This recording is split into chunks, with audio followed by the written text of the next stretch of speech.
ئۆفەر و تایبەتمەندیەکانی تاوەری تەندروستی سمارت، تاقیگە و دەرمانخانە و بەشی تیشکی سمارت، 24 کاتژمێر لە خزمەت هاوڵاتیانی بەڕێزدان.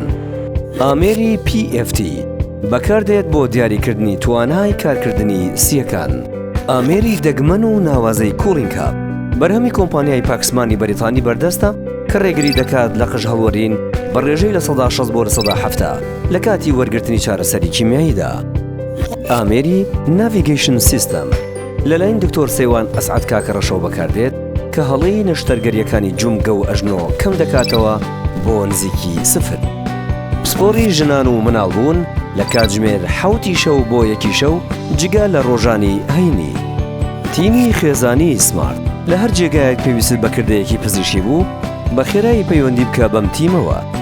بەشی فریاکەوتنی خێرا 24 کاتژمێر لە خزمەت ئێوەی بەڕێز و خۆشەویستایە. بەشی لەدایکبوونی سروشتی. خوای گەورە هەموو لایەکتان سەلامەت کات.